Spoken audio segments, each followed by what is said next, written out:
Silakan duduk, Bu. Nah, cek identitas dulu ya. Ya, masuk. Tolong masuk. Sudah di mana? Tidak, tolong mic-nya pegang.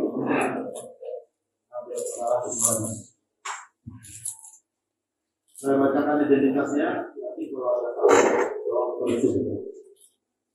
Nama Ibu Titin Realianti. Wilayahnya di Kota Cirebon. 21 April tahun 2000.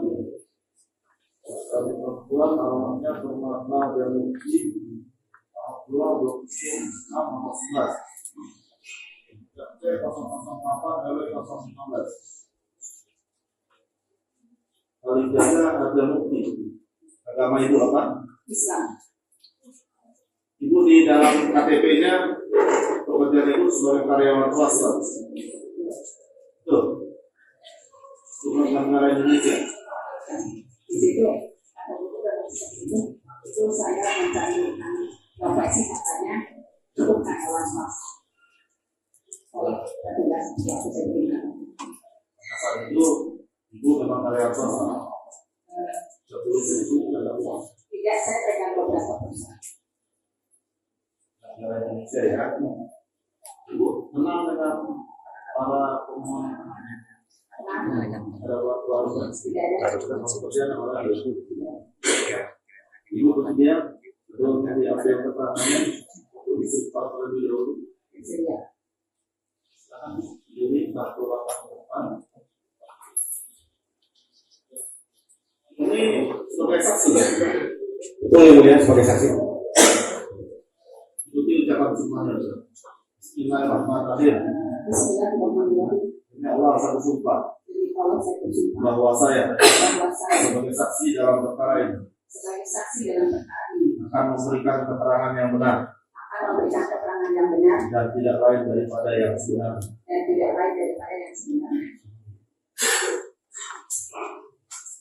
Baik, Ibu Titin ini saksi yang saudara mengajukan. Betul ya mulia. Ini akan menerangkan sebetulnya apa?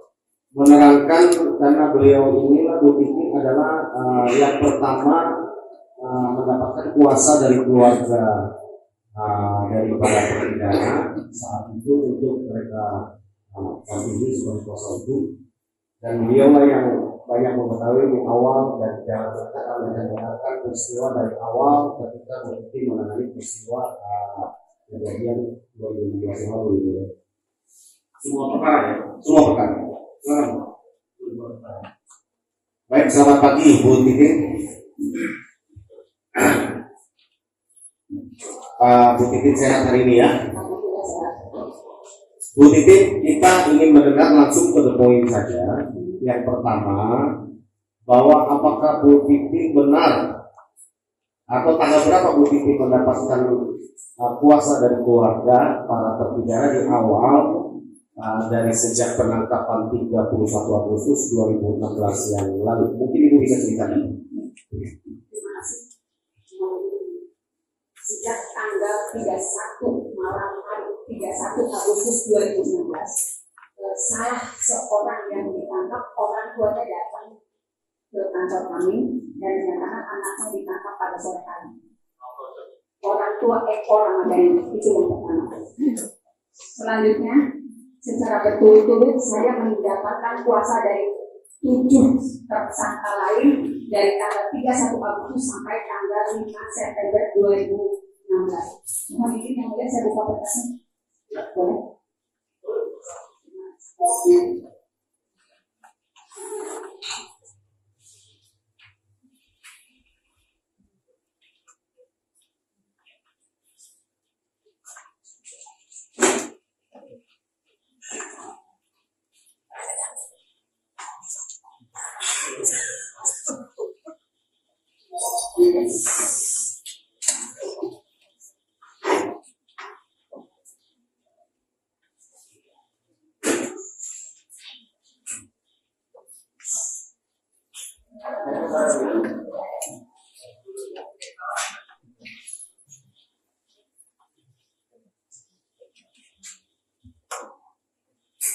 Ini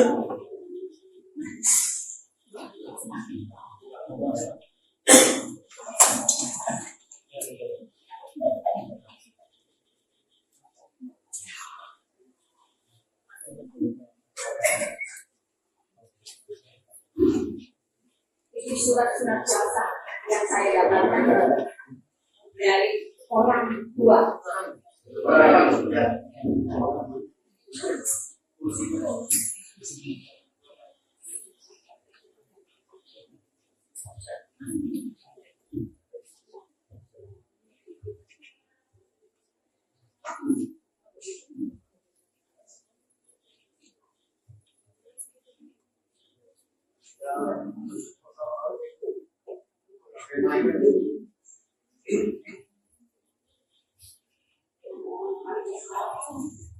Orang tuanya sudah datang, orang tua tidak datang dua kali, kemudian tanggal 31 itu langsung tanda tangan surat. tanggal 31 itu karena orang tuanya sudah datang, saya datang tanggal 1 September ke Polres Cirebon Kota. Tanggal 1 ditandatangani oleh Tomnya.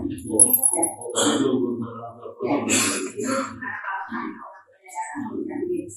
Misalnya di tanggal, nah yang lainnya di tanggal yang sama pada saat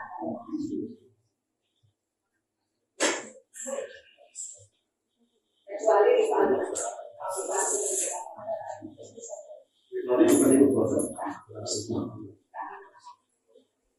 Jadi berdasarkan surat kuasa itu, saya datang ke Polres Cirebon Kota untuk bisa mendampingi semua yang sudah tanda tangan kuasa.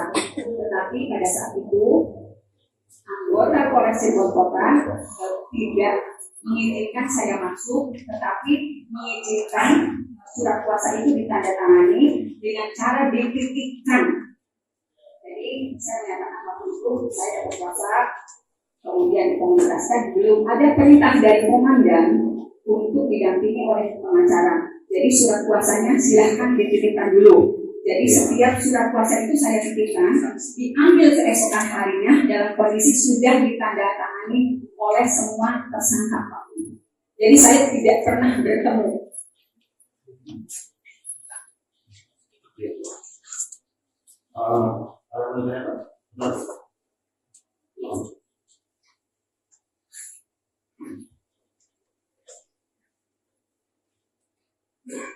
Saya tidak diizinkan bertemu dengan alasan belum mendapatkan perintah dari komandan untuk mendapatkan dengan kuasa hukum yang mendampingi.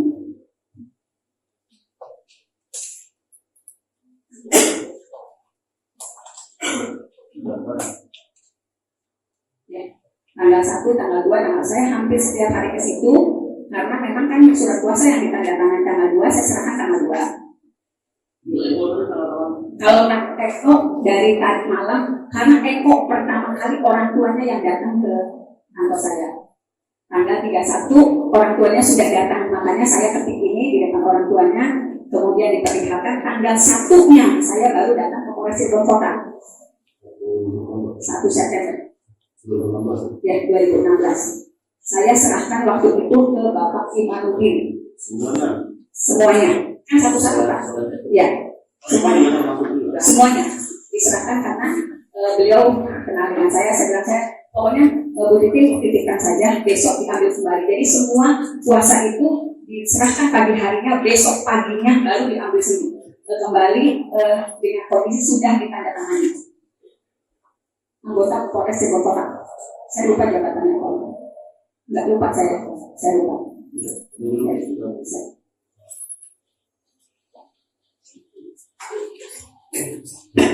Baik saudara saksi, saya lanjutkan.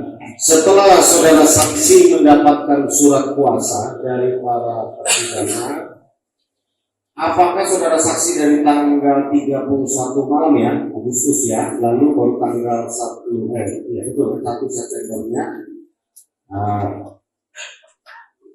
tanggal berapa saudara saksi berhasil bertemu dengan para pemberi kuasa? Terima kasih. Jadi setelah mendapatkan seluruh kuasa, Saya kan datang berturut-turut dari tanggal 1, tanggal 2, tanggal 3, tetapi pada tanggal 2 sudah beredar foto-foto semua tersangka saat itu, semua yang ditangkap itu dalam kondisi babak belur. Tanggal 2, itu tanggal 2 saya sudah mendapatkan foto-foto itu dari para keluarganya. Itu kan membuat kekhawatiran keluarga. Saya tetap datang ke Polres Cirebon Kota, saya memaksakan waktu itu kapan saya bisa mendampingi. Pas tanggal 3 saya ke sana, dikatakan kalau mereka sudah dititipkan ke Polda Jabar pada tanggal 3 September 2016. Tetapi kan karena memang belum seluruhnya yang mendatangkan kuasa, berarti di situ masih ada kuasa yang tanggal 5. Itu pun tetap ditandatangani. Silahkan yang mulia barangkali diperlihatkan kepada 5 September. Saya lupa yang mulia di situ sudah ini. Ya. Ya. Ya. Atas nama Jaya, ya. Ya. Ya, sudah pesan.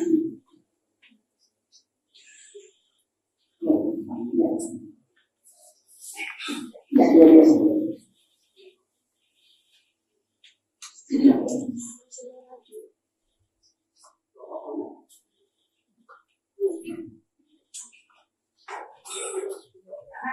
Tidak salah memang ada 2 surat kuasa yang mulia. Oke, saudara saksi. Saudara saksi bisa perlihatkan foto yang saudara saksi diperlihatkan oleh keluarga ada? Ke depan. Mari.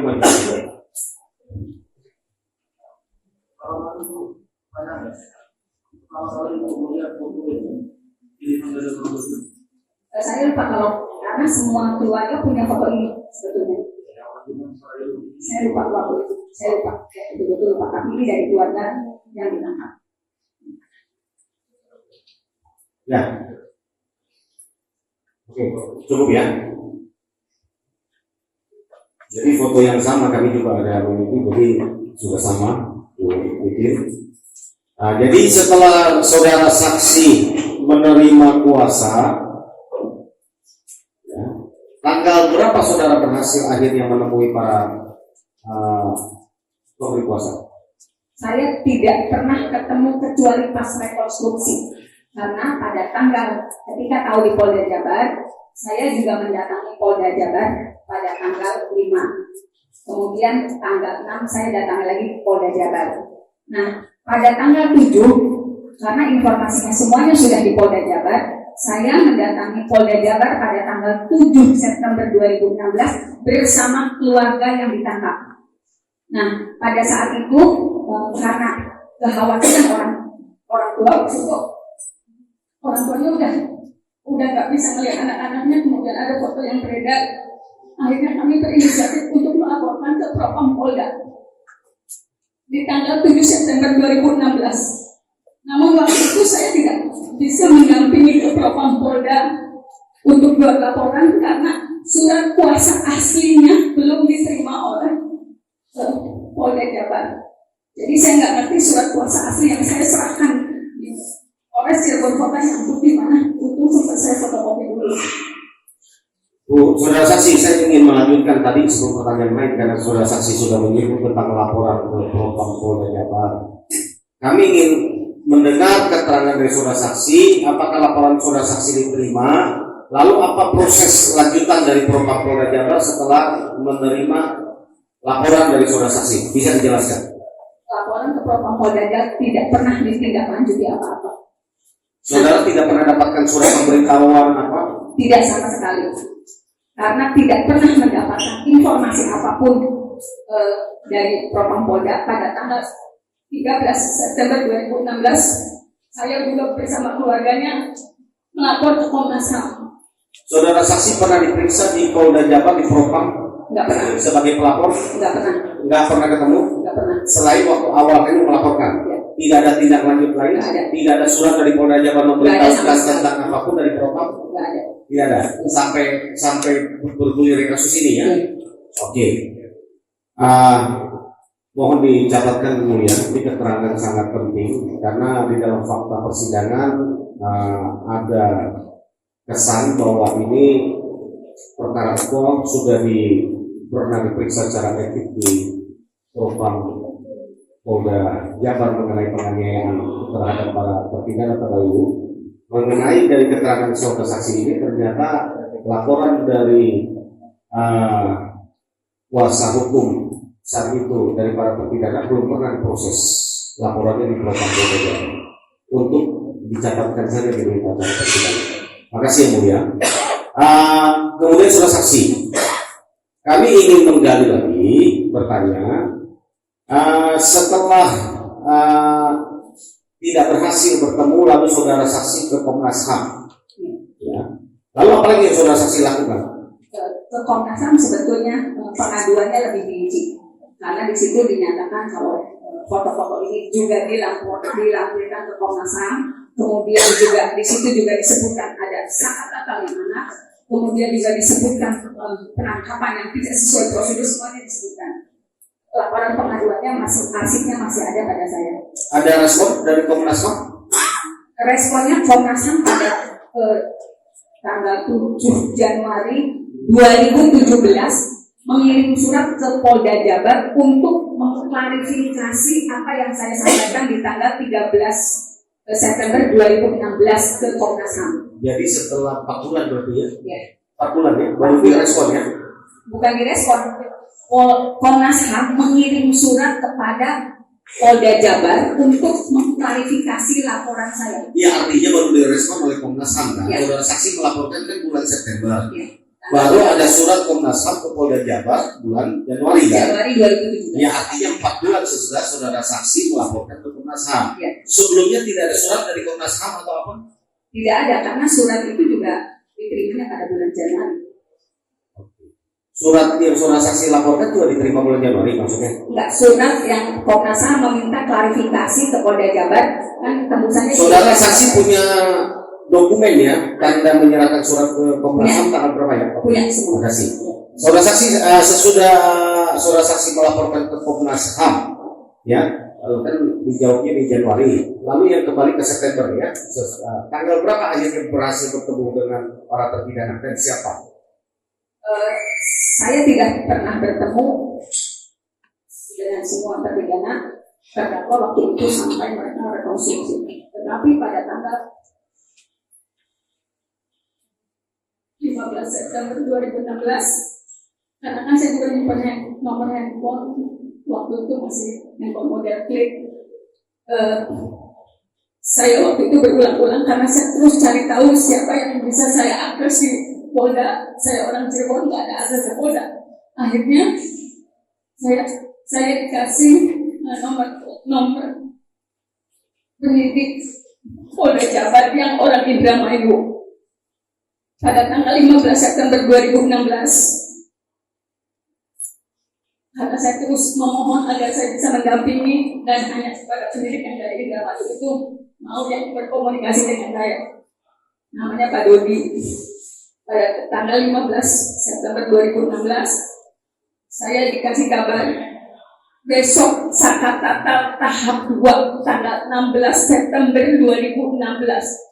Saya kaget betul tahap 2 karena informasinya tanggal 15. Di dalam surat kuasa itu kan saya tergabung dengan pengacara senior. Waktu itu saya menyampaikan, Pak, tanggal 15 September setelah saya terima telepon akan ada pelimpahan tahap 2. Saya bilang, Pak, besok saya akan dilimpahkan tahap 2. Saya tak pernah ada izin. Waktu itu pengacara senior bilang, kamu pegang perkara ini sendiri. Apapun resikonya, kamu pegang sendiri. Mohon maaf, saya nggak bisa nyebutkan nama karena udah almarhum. Kemudian, kenapa Bapak nggak mau sidang? Si akarnya sudah dipanggil. Saya nggak usah pakai mic yang mulia.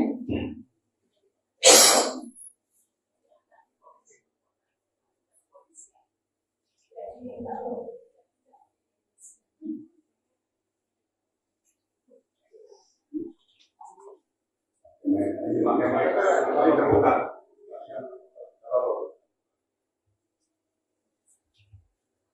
Jadi di tanggal 15 itu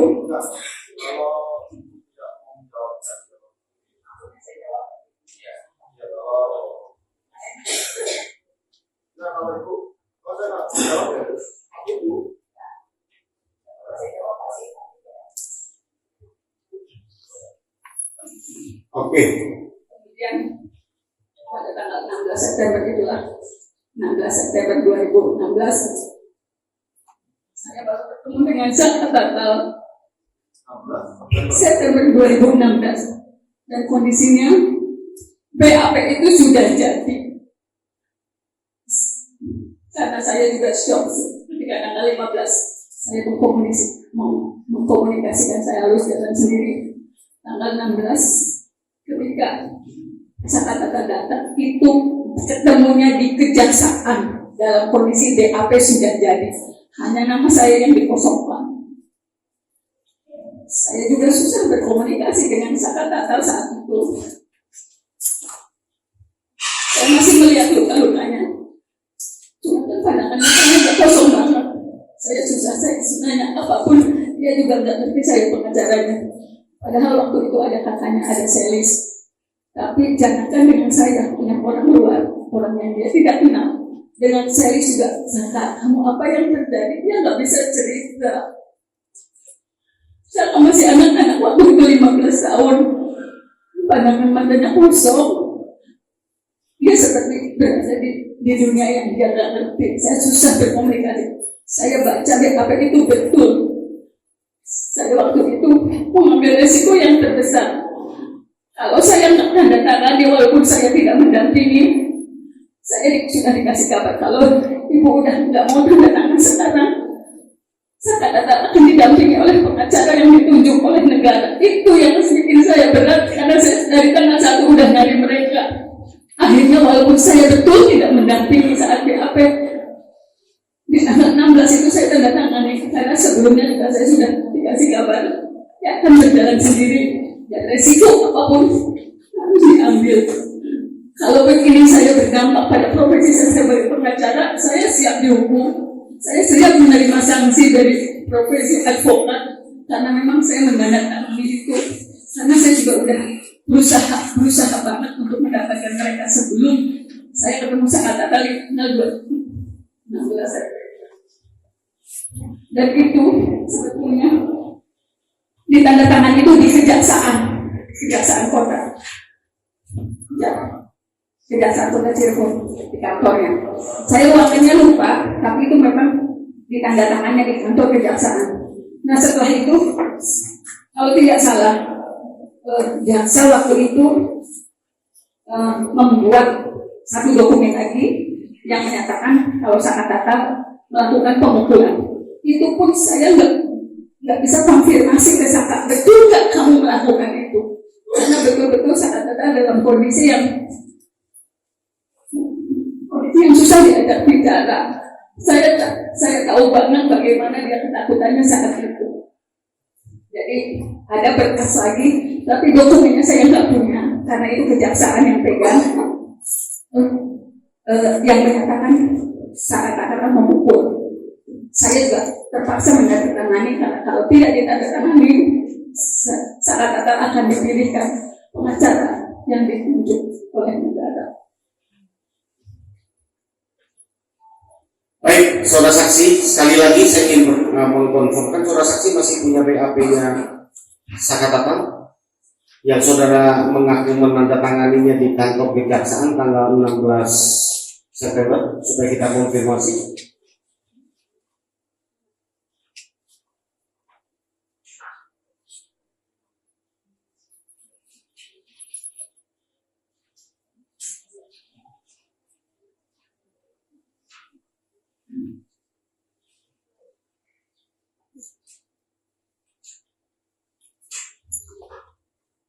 Ini yang penting ya, karena di dalam berkas memang BAP ada tanda tangan dari saudara saksi sebagai penasihat hukum, tapi dalam keterangannya tadi saudara saksi mengaku tidak menandatangani selama pendampingan tetapi dia menandatangannya tanggal 16 September 2016. Karena itu salah satu alat kekeliruan dan kekhilafan yang kami ajukan dalam persidangan ini.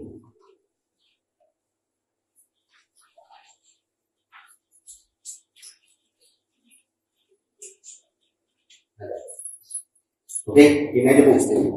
Mungkin dia ada kali. Ya ini aja sama. Coba tangan Ibu.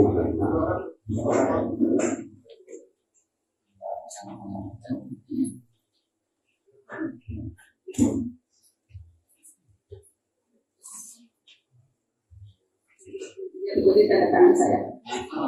Ya. Ya. Yang di tempat yang Ibu punya itu sama Sama.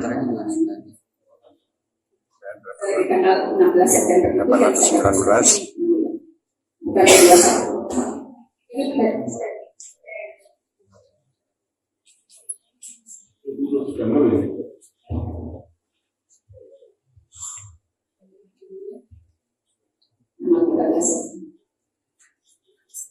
Jadi surat yang saya dapat di tanggal 16 Juli. P21 juga saya dapat.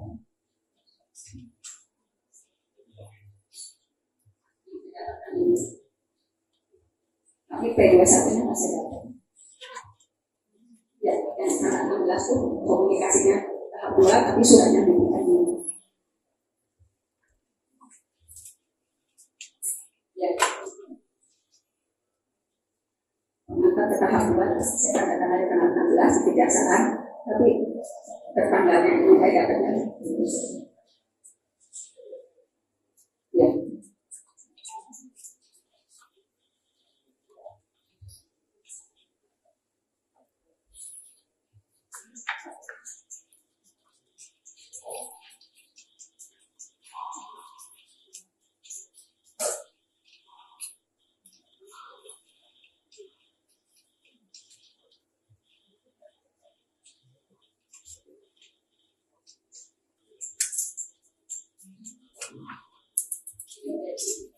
Karena kalau saya tidak ada kalau itu didampingi oleh pengacara ditunjuk negara. Jadi saya memang tidak mendampingi saat diketiknya BAP saat kata. Ya. Ya. Ya, saat kata. Walaupun saya tapi saya memang tidak mendampingi pada saat pengacara. Jadi ini dibawa dari Polda Jabar ke Cirebon dalam kondisi sudah jadi, tinggal tanda tangan saya.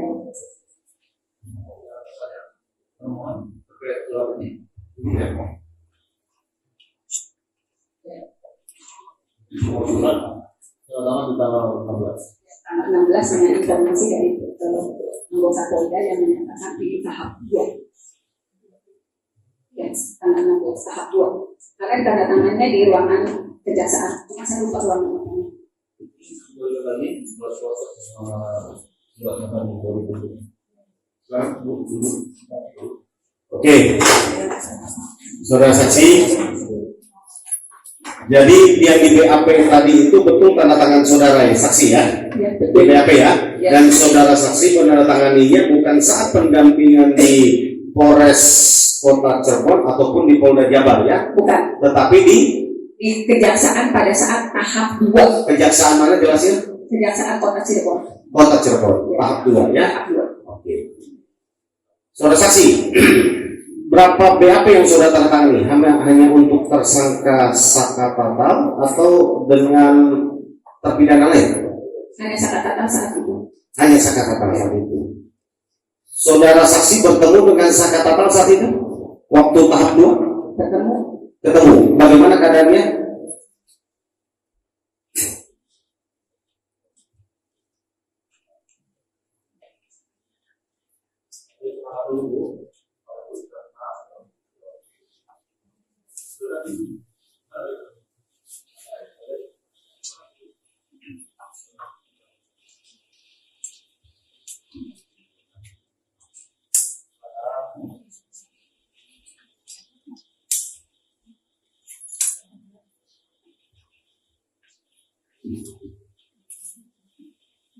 itu kata memang sangat sulit diajak bicara. Jangankan oleh saya, tetapi juga oleh keluarganya waktu itu ada Celis. Saya waktu itu ngomong ke Celis, coba diajak ngomong, benar enggak seperti itu.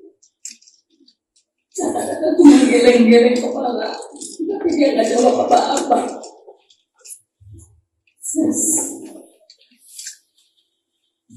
Dia juga masih kelihatan ada bekas luka-luka, bekas sudutan rokok di mukanya. Dan ketika komunikasi juga kita tidak dibiarkan, misalnya saya dengan kata dengan keluarganya selalu ada yang mendampingi dari pihak kepolisian. Cuma saya nggak bisa sebutkan karena saya juga lupa. Jadi memang kondisinya betul-betul sangat kelihatan shock.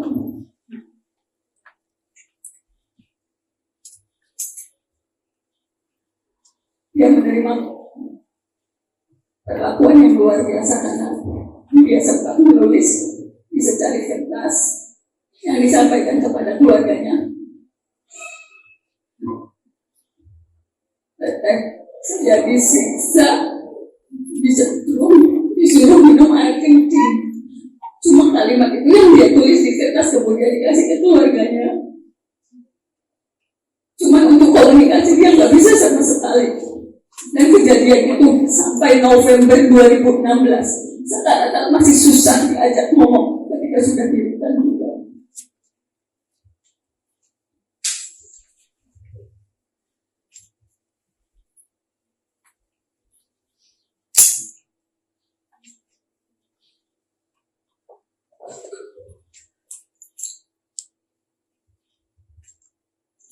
Sudah, masalah saksi cukup. Kami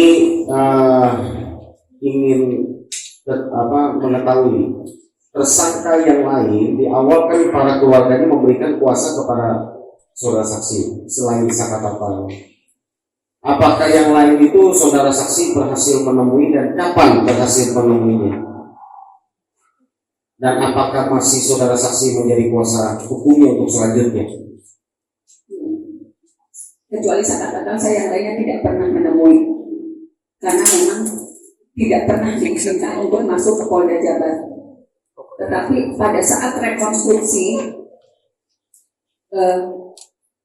yang 5 orang itu sudah didampingi oleh kuasa hukum yang berada dari Bandung, Pak Joni Nainggolan.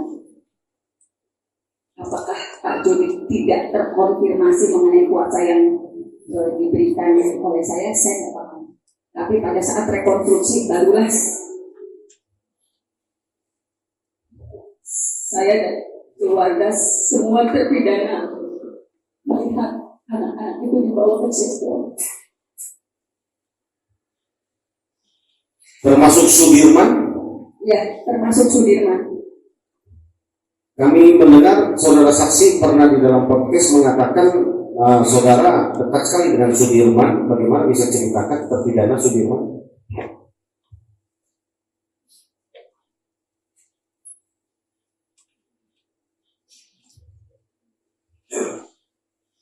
Tenangkan dulu Bu.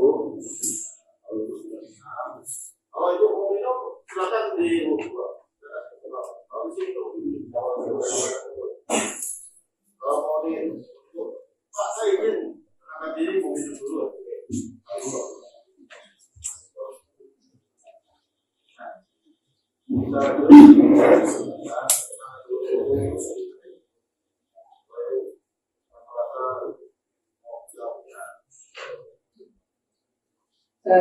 Saya mengenal keluarga Sudirman bukan hanya dengan Sudirman, juga keluarganya.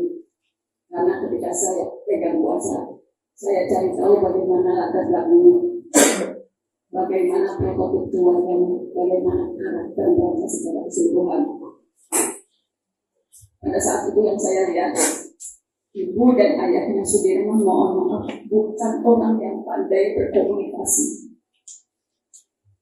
Ketika saya datang untuk mencari tahu bagaimana karakter yang ada, cuma mereka nangis karena mereka meyakini Sudirman adalah anak yang baik. Saya juga terinformasi kalau Sudirman, kalau mereka sih bilangnya idiot. Jadi Sudirman tuh gampang disuruh-suruh orang. Kalau dia main bersama teman-temannya, dia lebih sering dibully dan disuruh ngapa-ngapain, misalnya ngambilin minum, ngambilin jajan. Itu Sudirman tipenya seperti itu. Tetapi saya juga dapat informasi dari yang lain, dari tetangganya, Sudirman tidak pernah bergaul dengan yang lain. Jadi dia di rumah, kemudian ke musola, selalu sholat berjamaah, dan mainnya tidak jauh dari lingkungan rumah. Itu yang saya terima dari keluarga Sudirman. Walaupun untuk informasi itu pun saya sangat sulit menggalinya karena memang keluarga Sudirman itu, mohon maaf kalau saya bilang, mungkin dirinya untuk tingkat kecerdasannya tidak terlalu luar biasa. Saya melihatnya seperti itu karena sampai hari ini pun kalau saya berkomunikasi dengan ibu bapaknya itu sangat sulit untuk mereka mau berkomunikasi dengan baik. Saya harus pelan-pelan. Apalagi ibunya sama sekali, misalnya Sudirman dulu kayak gimana, belum apa-apa dia udah nangis. Gimana saya mau menggali masalah Sudirman ke ibunya? Saya dapat informasi semuanya dari kakaknya sendiri. Itu yang masih bisa menceritakan bagaimana Sudirman sebenarnya. Jadi mohon maaf kalau di lingkungan sekitar itu Sudirman jadi bahan-bahan olokan karena dia, kalau orang Cirebon ngomong nah idiot. Karena Sudirman itu lulus SD ketika dia berumur 17 tahun.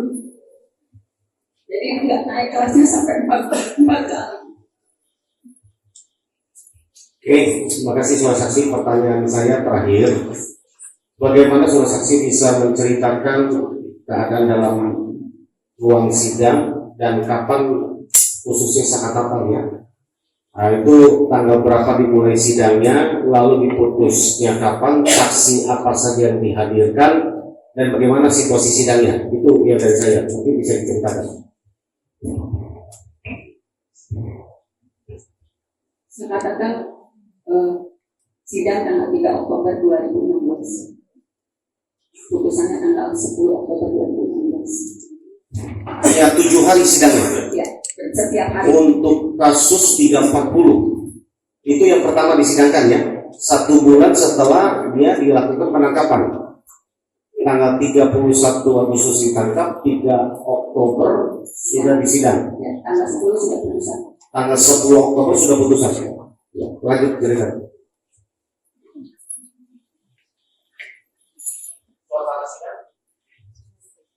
Sidang untuk Sakatatal memang tertutup, dihadiri oleh 3 orang majelis karena tidak sidang anak.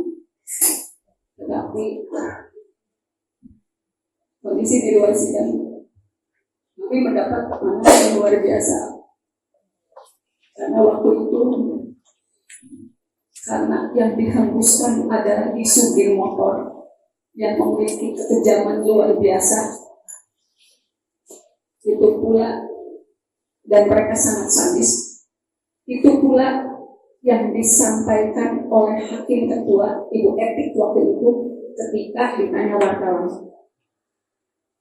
Yang motor kekejamannya sangat sadis. Saya masih punya clippingnya. Saya masih pegang clipping orangnya. Jadi setiap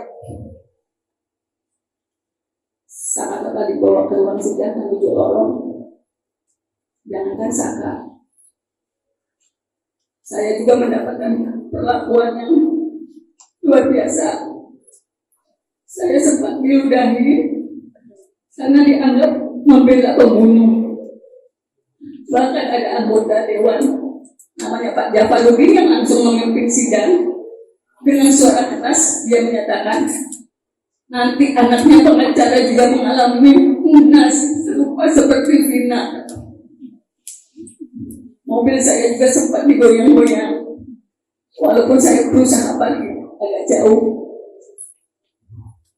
Kemudian intimidasi itu kami rasakan betul karena saksi-saksi alibi yang dihadirkan itu datang tanggal jam 9 pagi, tetapi sidang baru menjelang maghrib. Kondisi sudah sangat lelah, psikologis kami juga sudah rusak karena semua saksi juga Sepertinya sudah ada yang menginformasikan kalau saksi-saksi itu akan meringankan saat datang. Jadi saksi juga mendapat perlakuan yang sama. Kemudian dari Kejaksaan Tinggi juga hadir di ruang sidang saat datang. Aparat dari kepolisian selalu bersenjata lengkap di dalam ruang sidang saat datang. Di pintu ruang sidang saat datang. Kemudian pada sidang dewasa ternyata kondisinya lebih parah lagi karena saya juga menjadi kuasanya Sudirman. Sebetulnya di ruang sidang dewasa itu 2 perkara sekaligus dijadikan satu. Nomor perkara nomor 4 dan nomor perkara nomor 3. Jadi walaupun saya pegang perkara nomor 4 atas nama Sudirman yang bergabung dengan bekas perkaranya Hadi dan kawan-kawan, tetapi saya juga bisa menyaksikan digelarnya sidang Eko dan Rivaldi yang di berkas terpisah karena waktu itu majelis mengizinkan dia daripada mondar-mandir itu ada di dalam tapi tidak bertanya karena bukan perkara yang dibebas.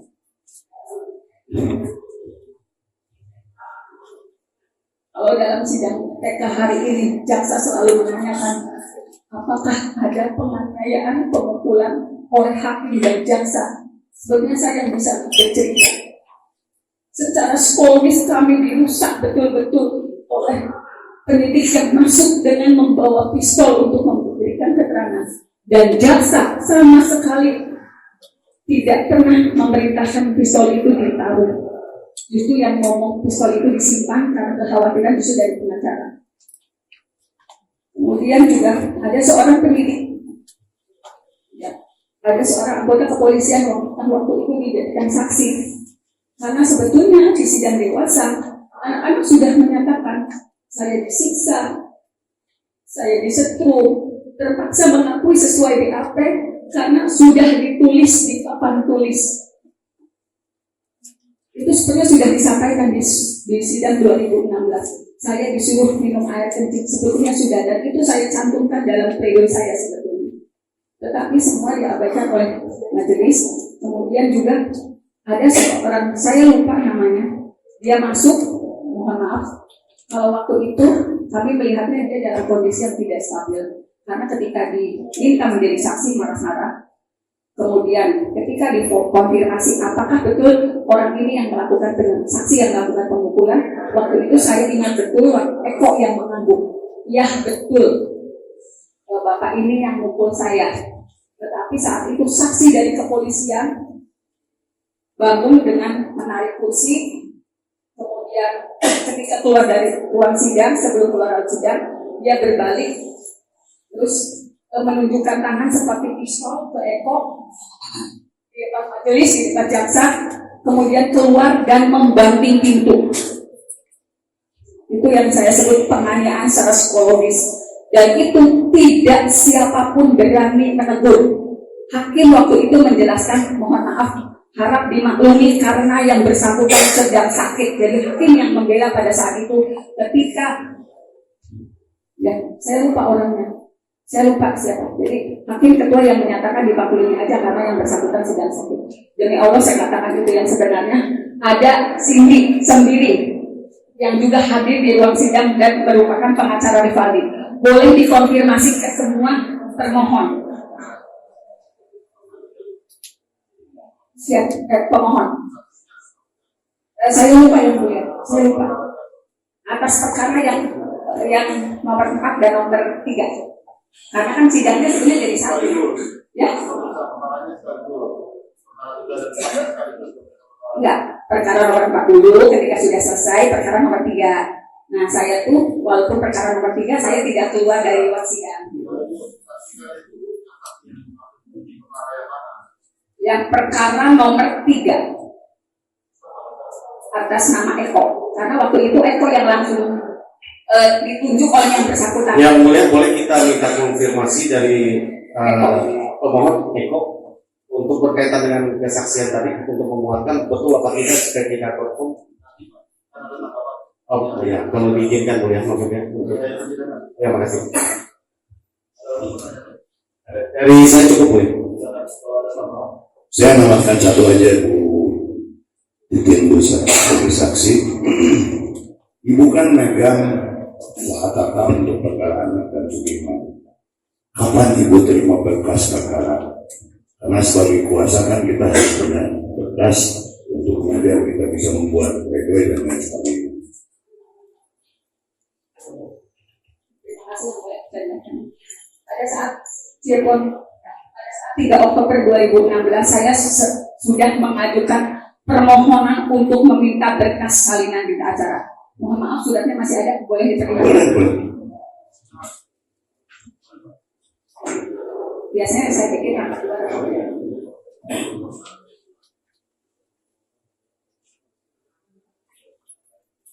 3 Oktober 2016.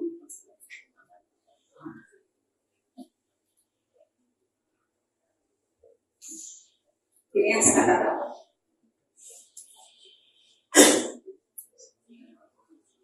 Ini permen pohon untuk berkas saya katakan. Ya, di pengadilan, saya ajukan ke majelis di ruang sidang.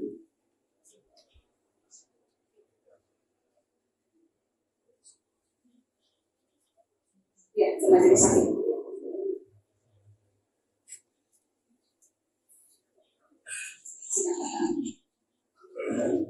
Itu tanggal 3 Oktober 2020. waktu pertama kali sidangnya. Ya. Tetapi saya tidak diberikan, dan waktu itu panitera hanya memberikan 2 BAP atas nama Dede dan Aib. Selebihnya saya tidak terima apapun berkas sakatakal yang harus saya perdebatkan di persidangan. Mohon maaf, ini berkas yang diberikan panitera.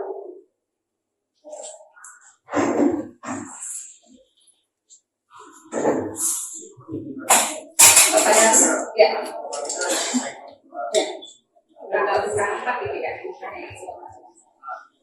Ya, siapa di sini?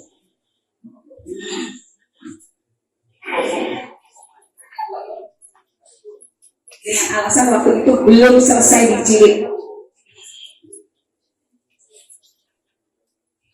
Ya, APD.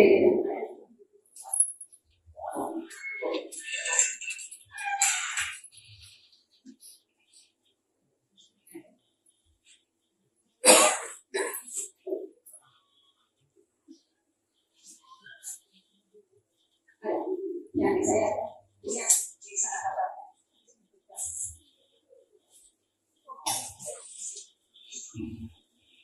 ya.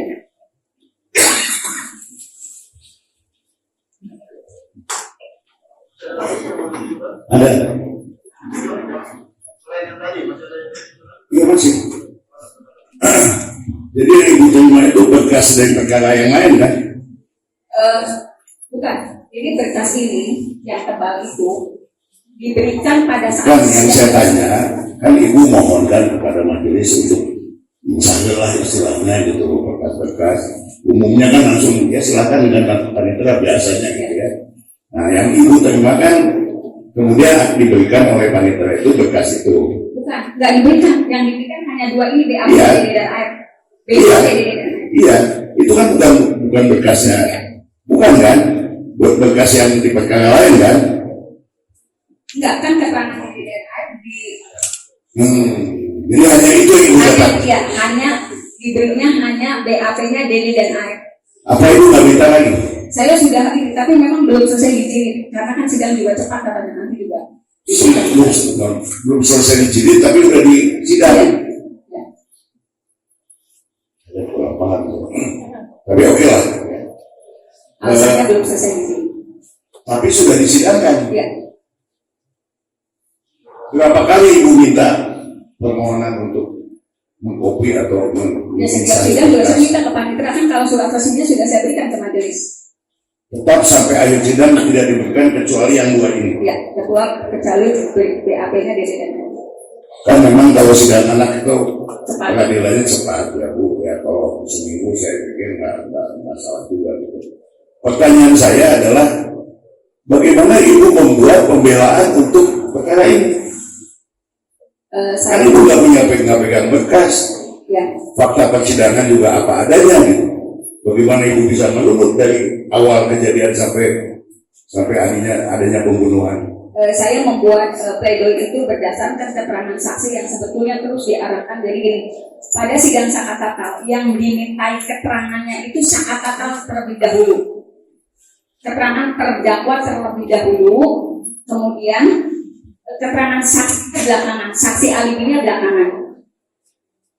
Jadi saya membuat pledoi ini hanya berdasarkan keterangan-keterangan di sidang. Tetapi karena keterangan saat tatal sebagai terdakwa diminta lebih dahulu, ketika saksi bersaksi hanya majelis waktu itu Ibu Etik selalu mengatakan Saka sudah ngaku, jadi semua diarahkan sesuai dengan BAP. Bahkan ketika salah seorang saksi menyatakan pada pukul 10 malam itu saat tatal ke bengkel, saya ingat betul.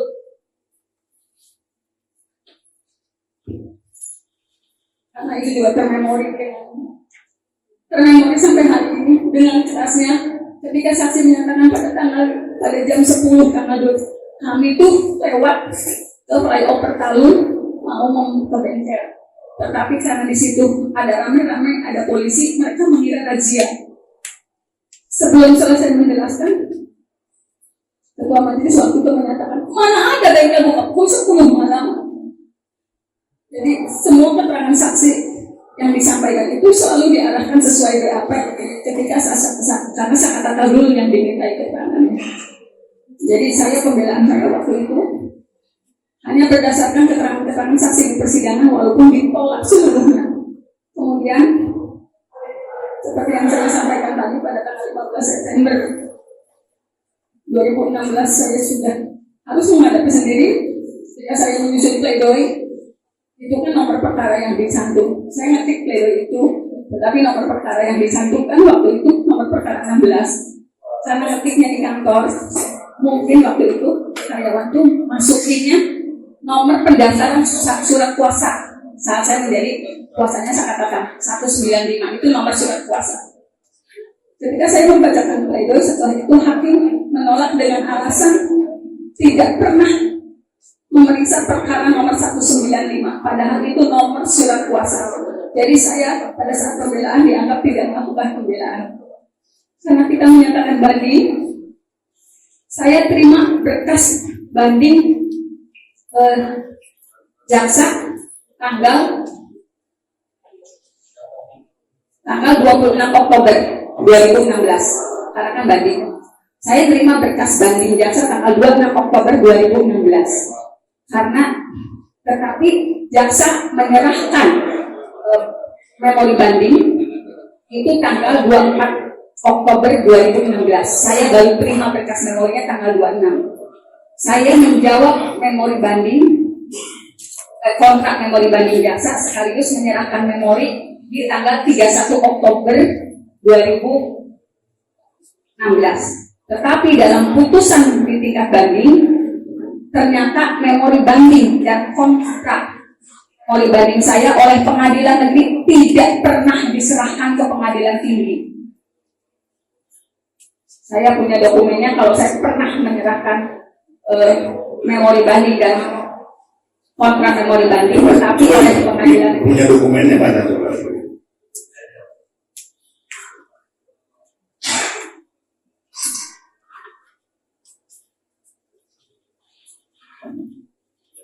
Ibu mengadakan banding masih dalam waktu 14 hari, tengah 14 hari itu. Oh, setelahnya. Ya, enggak.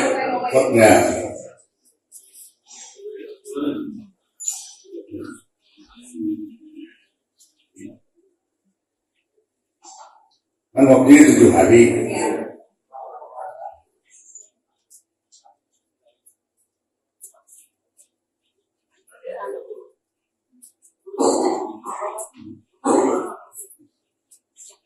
Pertanyaan saya masih dalam waktu tenggang 7 hari kan?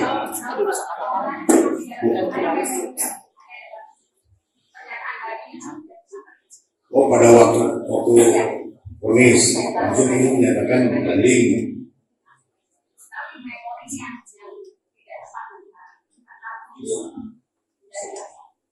Apa itu? Coba lagi.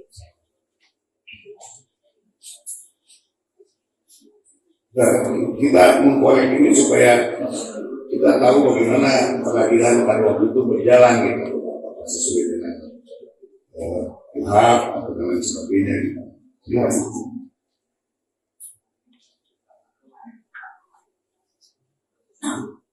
Ada kalau ada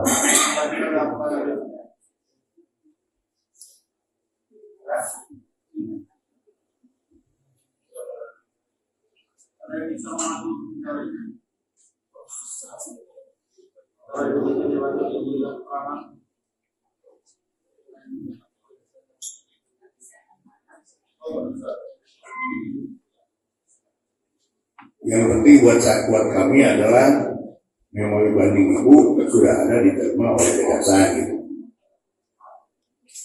Oleh pengadilan.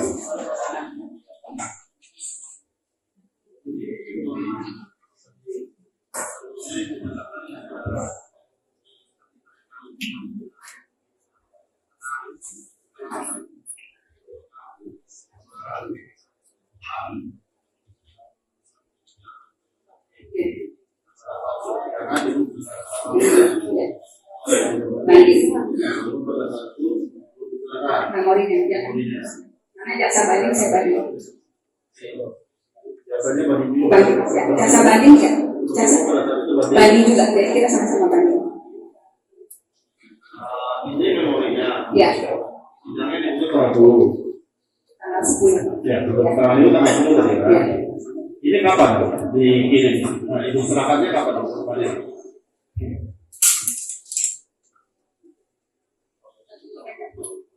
Satu November. Ini diterimanya 1 November. Tanggal 31 saya lupa. Saya lupa. Itu tanggal 10. Ya. Ibu serahkan pengadilan tanggal berapa ya? Kalau ini terimanya tanggal 31 sebetulnya. Cuma saya lupa ini saya bikinnya tanggal 31 tapi berkasnya diterima pengadilan tanggal 1.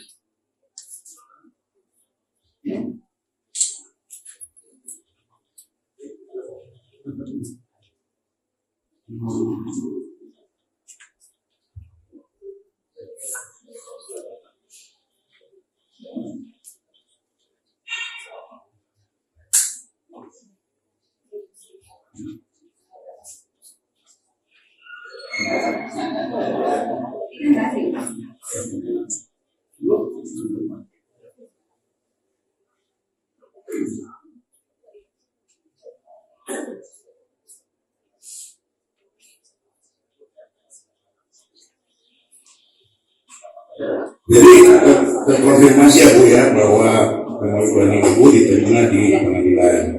Tapi putusan banding menyatakan ibu tidak memberikan memori banding. Gitu ya putusannya. Mohon catatan.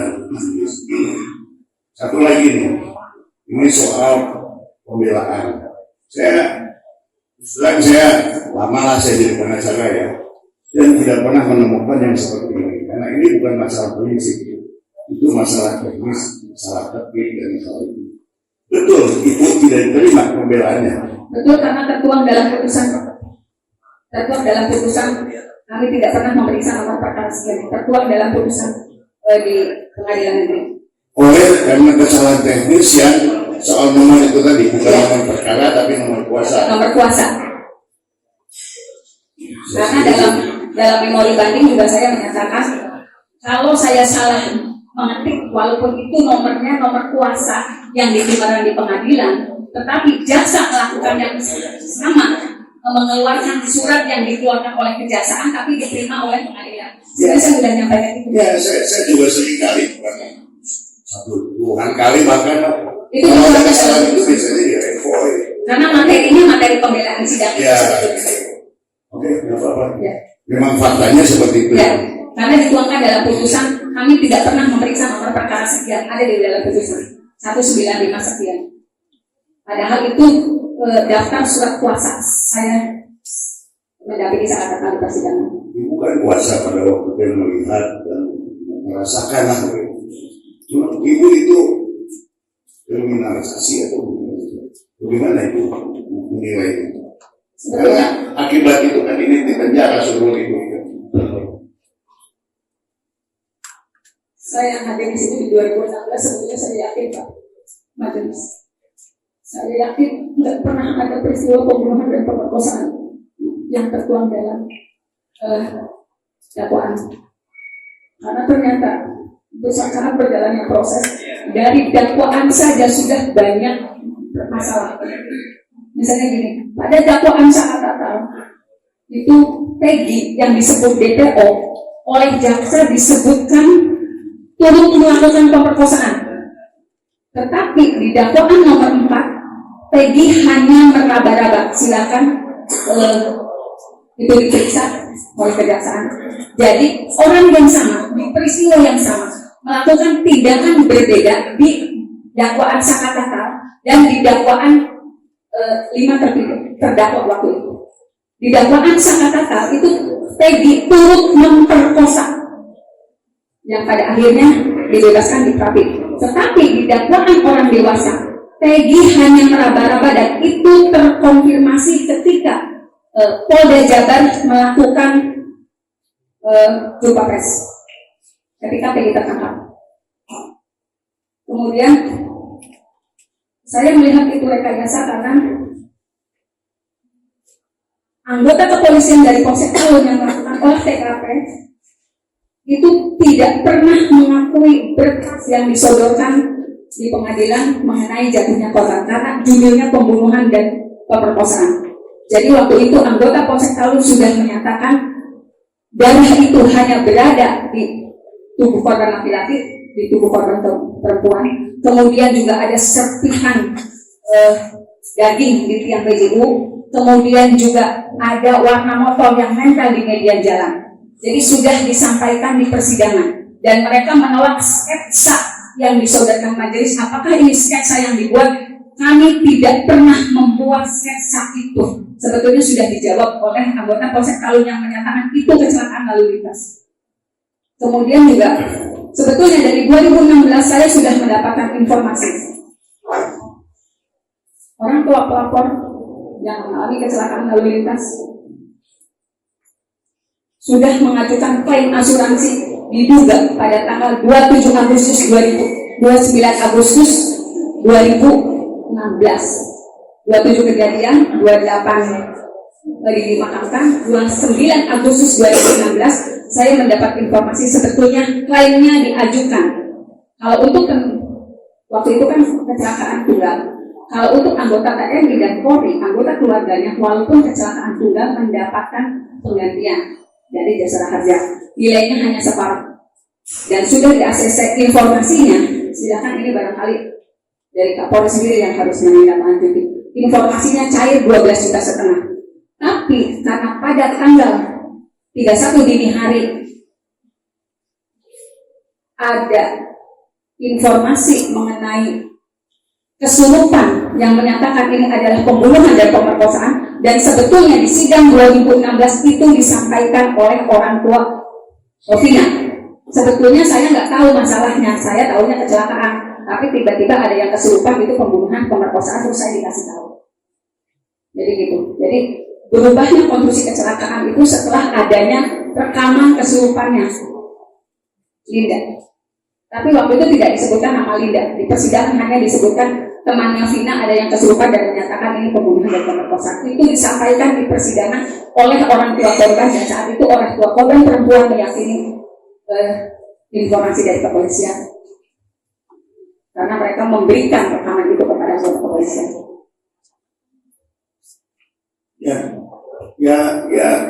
Tadi Ibu belum menjawab apa yang saya maksud.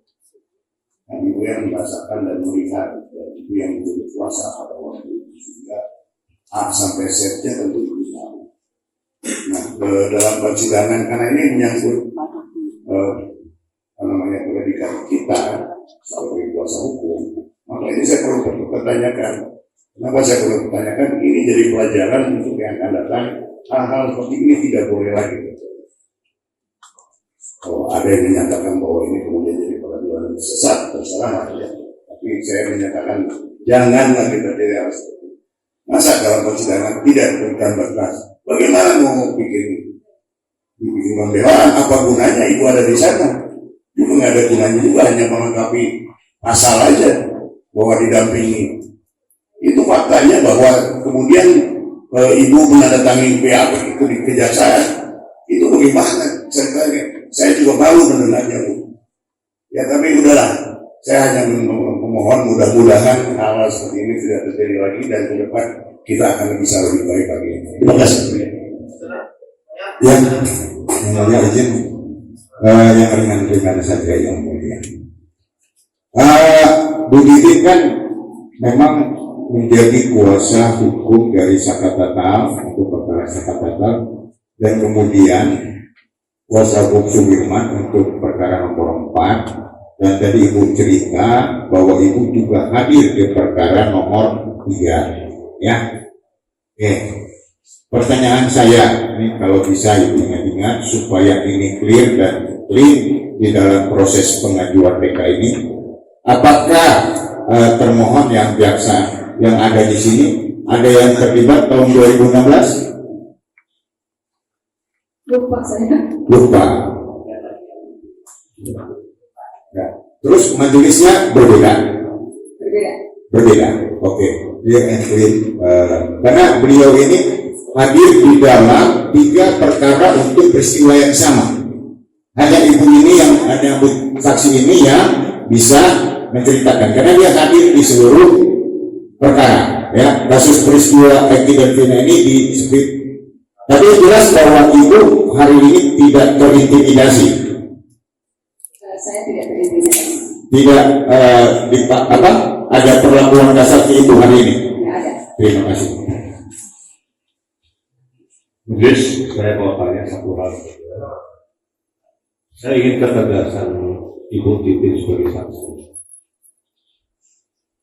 Ibu Titin tidak pernah mendampingi para tersangka pada saat penyidikan, ya.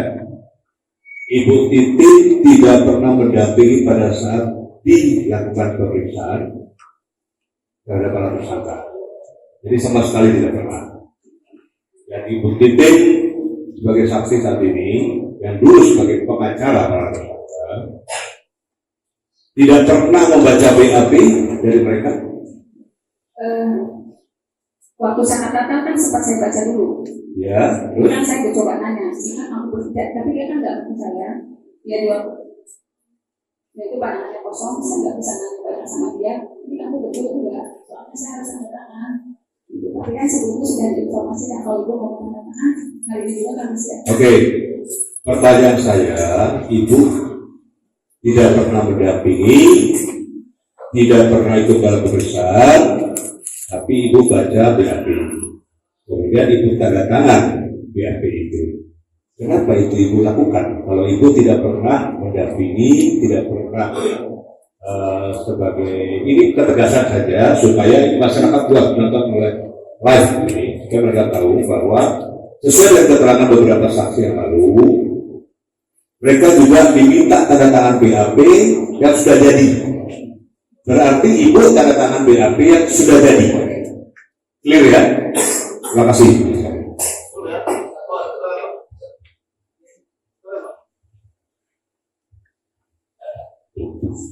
Baik, terima kasih yang mulia. Saudara saksi, miris saya.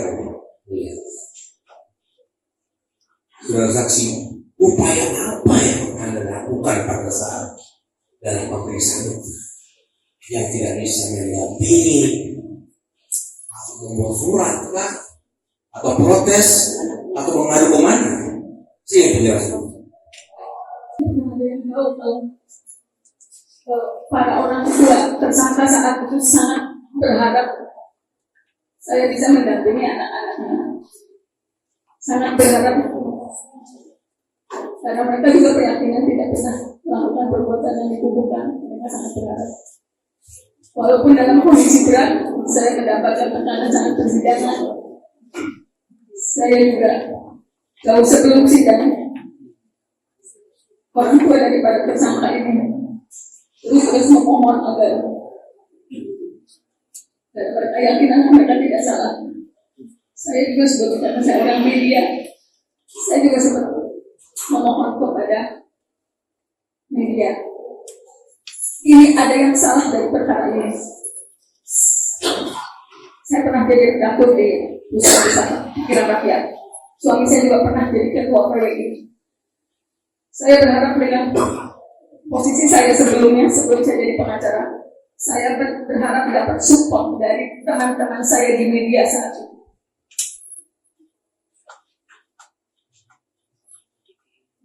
Di 2016 bulan Mei tanggal 19 bulan Mei. Ini saya lupa tanggal-tanggalnya. Ini koran-korannya. Semua saya selalu komunikasikan ini rekayasa.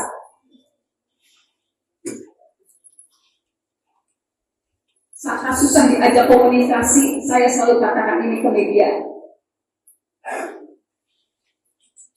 Tetapi ketika saya menyatakan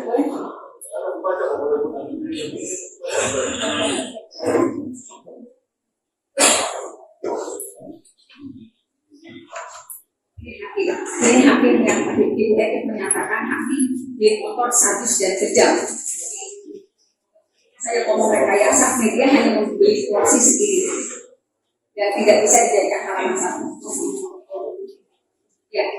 Ya, dia bicara satu.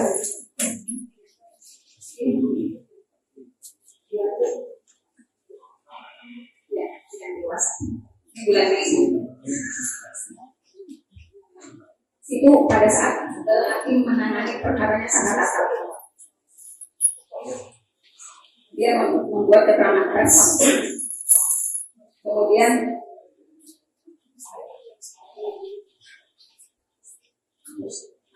ya, jadi kalau misalnya karena memang sebetulnya ada instruksi untuk tidak memberikan porsi pada pengacara. Saya mendapat informasi itu dari salah satu wartawan media, dipanggil oleh institusi tertentu, kemudian dikatakan tidak usah porsi pengacara yang diambil, blow up saja kekejaman geng motornya. Waktu itu wartawan tersebut menyatakan yang pegang perkara ini Abu Titin, dia ada demi wartawan, ini nomor handphonenya, dikasih ke orang yang melarang. Ya.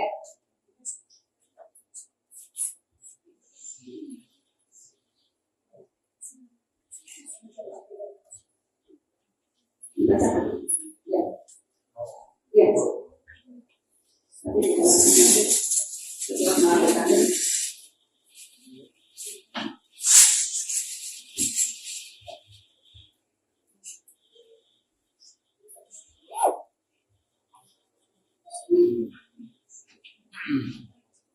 ini demo-demonya Bu. Saya punya 115 itu, cuma handphonenya nggak ke bawah.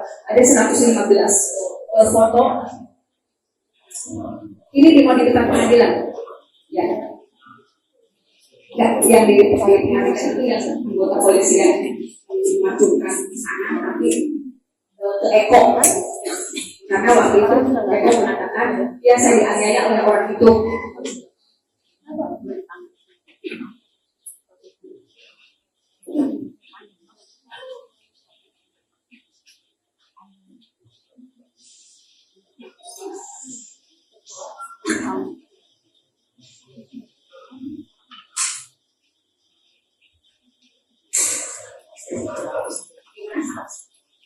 SK itu sangat bagus, sangat.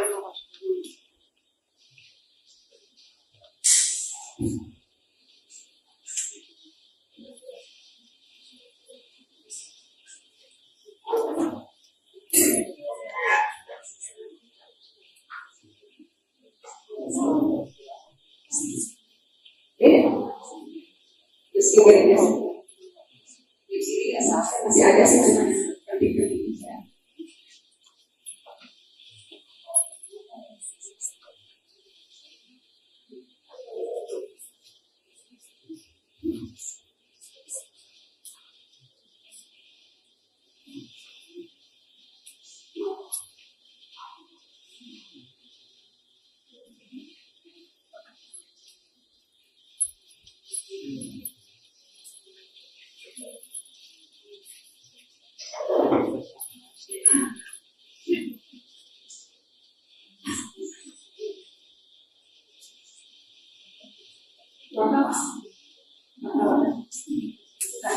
Saya hanya narasi Ini anti ada nama Indonesia karena saya kenal satu-satu. Ini wartawan kadang. Karena kalau wartawan kan bosnya kalau saya sambil jadi wartawan sendiri bisa kalau biasa. Jadi ekonomi wartawan lain. Jadi kalau wartawan ini pasti jadi polisi dan kemudian tidak sama hakim. Jadi pasti punya wartawan punya sosok sendiri. Ini bukan saya pikir, ini wartawan yang bersangkutan. Ya, ya. Pak Jamuan, dapat pertama. Bukan, kalau dari apa? Penganiayaan, kedakwaan 30. DAP-nya 170. Bukan, ini.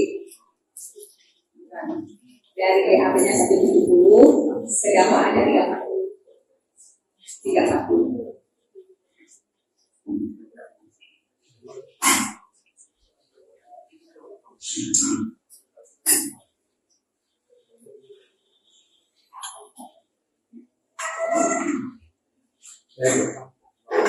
Jadi gimana Ibu sudah?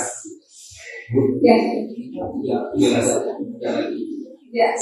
Karena gini, pada sidang kesaksian saat apa yang Ibu lakukan Ibu sudah jelas. Ini saya mau tanya kedua. Di dalam persidangan, Ibu kan selalu penasihat hukum sama kayak kami. Mempunyai satu pembelaan bersama. Apa yang Ibu lakukan pada persidangan itu? Apa yang Ibu lakukan sehingga suasana seperti apa? Dan Ibu apa yang kira-kira Ibu itu ditekan atau tidak dalam persidangan? Kalau di sidang dewasa sebetulnya kan semua barang bukti yang disodorkan itu tidak pernah diakui oleh para terdakwa waktu itu. Tetapi pada sidang pemeriksaan dokter yang menerima Vina waktu itu, memang kan dia menyebut ada perdarahan. Sebetulnya saya nggak tahu, saya sempat nanya, itu yang disebut perdarahannya itu karena menstruasi atau bukan? Sebetulnya sudah saya tanyakan itu. Jadi untuk memastikan, saya itu pengen punya keyakinan, tapi waktu itu oleh dokter yang bersangkutan tidak, bukan dijawabnya. Kemudian juga saya berusaha meyakinkan kalau para terdakwa itu tidak terlibat dalam perkara ini. Saya waktu itu memohonkan kepada majelis, saya bilang saya hafal betul daerah itu ada antara 5 sampai 7 CCTV. Itu saya ingat betul, saya nanya seperti itu di sidang tanggal 17 Februari 2017. Saya meminta agar majelis meminta kepada jaksa untuk menghadirkan CCTV. Nah, saat itu yang dihadirkan kan para orang yang melakukan penangkapan. Waktu itu dijawab di sidang 17 Februari 2017, kalau CCTV udah sudah ada, tetapi tidak bisa dibuka karena gelap. Itu yang pertama, jawaban anggota yang melakukan penangkapan. Karena waktu itu gini, untuk meyakinkan saya sebagai kuasa hukum, kalau peristiwa itu ada, untuk meyakinkan majelis, untuk meyakinkan jaksa, saya mohon CCTV daerah itu dibuka karena ada 7 CCTV di situ. Kemudian dijawab seperti itu oleh anggota yang dihadirkan sebagai saksi, Ibu Mia, dan karena waktu tanggal 17 Februari 2017 itu semua saksi yang melakukan penangkapan. Jadi saudara saksi sempat menyampaikan itu dalam sidang. Ya, menyampaikan meminta rekaman CCTV dibuka. Yang pertama jawaban anggota kepolisian, CCTV tidak bisa dilihat karena gelap. Jadi saksi sebagai pihak apakah Meminta, bukan saya meminta paksa. Ya. Kemudian CCTV tidak bisa dibuka. Jawaban anggota yang lainnya tidak bisa dibuka karena anggota Polres Cirebon tidak ada yang memiliki keahlian untuk membuka CCTV. Nah, waktu itu juga saya memohonkan kepada majelis apakah bisa mendatangkan ahli untuk membuka CCTV. Baik, boleh. Dalam ruangan sidang, saudara saksi mengatakan intimidasi atau tidak? Karena ini, karena tadi saudara saksi mengatakan dijaga ketat, ada yang bersenjata, ya. Ada nggak saudara saksi melihat tadi protokol oleh itu aja, silakan. Ya. Begini yang mulia, saya wartawan kepolisian kejaksaan dan hakiman di Polres Sumber.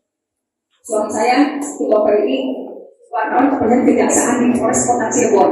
Jadi saya dengan suami sama-sama punya pekerjaan yang sama, tapi beda pos liputan. Saya memang kenal dengan beberapa anggota, tetapi kan tidak terlalu dekat. Saya paham betul ketika misalnya saya datang, ada anggota yang megang senjata, kemudian juga ketika saya masuk, yang melihat saya dengan cara yang sangat Di mana hubungannya di mana? di pengadilan, Di luar atau di ruang kunjung atau di dalam atau di mana? kan berdirinya di pintu sidang, di pintu Dalam persidangan mulai seperti ini. ya. Jadi kalau saya masuk nongkrongnya di depan pintu sambil begini sambil Sidang dulu mulai? ya, Sidang dulu mulai? baru pas masuk sidang. Nah itu selalu seperti itu pada sidang sekretariat. Jadi semua Ini saudara saksi dipelototin atau bagaimana? ya dipelototin Jadi nggak nyaman lah ya? nggak nyaman. Jadi saudara saksi bagaimana satu nggak nyaman ya? Di protes intimidasi. Ya, dan itu agak berubah ketika rekonstruksi. Saya ingat betul peristiwanya ketika rekonstruksi. Saya waktu itu minta diantar suami Nggak saya. susah yang di dalam persidangan aja, kata terus. Ya, maksudnya kan gini, sama kan ketika rekonstruksi kan sama. Misalnya polisinya semua pengacara tuh mendapat perlakuan tidak nyaman karena semua gerakannya itu seperti diperhatikan betul. Nah, ketika rekonstruksi, saya mau ngambil berkas, saya minta kunci lah ke suami saya. Saya bilang, ini ambil kunci. Kebetulan suami saya sedang ngobrol dengan anggota Polres Kota Cirebon. Terus tanya, itu siapa? Istri saya. Hah? Istri kamu?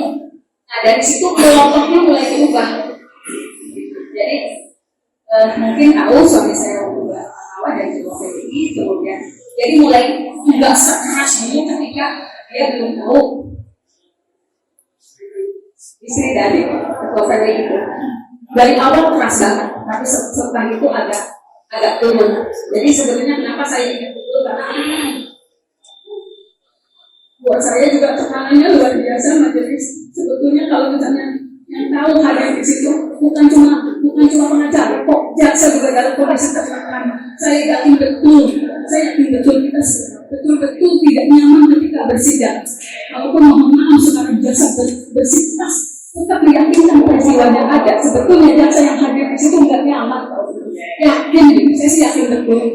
Sekarang gimana kita misalnya hakim tidak bisa memarahi ada anggota yang membanting pintu di ruang sidang dengan alasan maklumi saja. Padahal waktu sidang Sakatata dalam catatan saya yang dihadirkan itu Supri dan Jaya itu menyatakan saya terpaksa mengakui karena ditodong pistol oleh Bapak Rudiana. Ada kok di catatan saya walaupun memang tidak terakomodir dalam putusan. Di mana? Dalam. Waktu itu kan diminta sebagai saksi. Betul. Bukan di persidangan saat di Polres Cirebon. Saya terpaksa. Sebentar saya lihat catatan dulu. Ingatnya aja Bu ya. Nanti saya bongkar catatan. Karena dia menyatakan saya ditodong pistol oleh Bapak. Tapi itu sendiri seperti dorong. Ya. Ini seperti dorong, dibentak-bentak. Kalau saya enggak, cuma memang pandangan aja yang kalau saya bilang kenapa kemarin melihat saya kalah menolak, saya sudah ngomong gitu sih, saya nggak tahu bagaimana sih. Melihat saya kayak orang menolak saja. Baik, cukup pasti. Ya. Jadi sebagaimana tadi kita sudah dengar ya dan juga kesaksian daripada saudara terpidana yang lain, memang tidak pernah ada pendampingan seorang pendidikan mereka ketika di Polres prinsip Pirandarus memang tidak diterapkan. Nah, yang saya ingin ketahui penegasan lagi, kapan saudara saksi itu sebenarnya mulai mendampingi saudara Sakatatal? Karena Sakatatal pun menyampaikan sebenarnya dia tidak pernah tahu tuh, tidak pernah kenal siapa kuasa hukumnya. Coba saudara saksi jelaskan. Mulai kapan? Pada hari pertama sidang. Oke. Ya, pada hari pertama sidang saya mendapatkan kuasa, kemudian mendampingi Sakatatal sampai persidangan itu. Ya, tapi pada saat yang di kejaksaan itu katanya kan menandatangani. Yang menghubungi saudara saksi siapa? Bapak Dogi dari Polda Jabar. Iya, karena kan begini sebenarnya. Kalau penyerahan tahap 2, artinya semua berkas sudah lengkap kan itu. Ya, kalau ada yang masih kurang kan masih petunjuk sebenarnya kan. Nah, itu dihubungi oleh polisi. Ada tidak dorongan dari yang bersangkutan mengatakan bahwa isi BAP itu benar? Sehingga ibu tanda tangan. Ya seperti disampaikan, ini misalkan saya sudah mengakui Bu, beberapa udah tahap 2, saya bilang kan saya belum mendampingi. Yang dewasa juga sudah mengakui semua perbuatannya. Jawabannya seperti itu. Itu sudah disampaikan. Oke, terima kasih. Satu ya, saya tadi menangkap penjelasan saksi soal ada saksi penangkapan yang dihadirkan. Artinya itu saksi yang menangkap, ya kan? Nah, kalau saya bandingkan dengan BAP-nya Rubiana, tidak ada itu penangkapan. Yang ada dia mengamankan. Tapi faktanya di persidangan dihadirkan saksi penangkapan yang namanya Gugun dan seterusnya. Begitu ya? Tolong catat. Prinsip sekali. Ibu pernah mengajukan gerasi untuk para terpidana? Saya tidak pernah mengajukan gerasi karena setelah mereka vonis memang tidak ada komunikasi lagi mengenai nasib mereka. Ibu pernah mendapatkan informasi mereka pernah mengajukan gerasi? Tidak pernah. Di tahun 2024 itulah saya ditanyakan oleh wartawan, dulu pernah mengajukan gerasi? Enggak, saya bilang. Saya juga konfirmasi ke keluarganya apakah dulu pernah mengajukan gerasi. Mereka juga tidak mengerti. Jadi para terpidana itu tidak pernah mengajukan gerasi ya? Kalau melalui pengacaranya tidak. Melalui pengacara tidak ya? Terima kasih.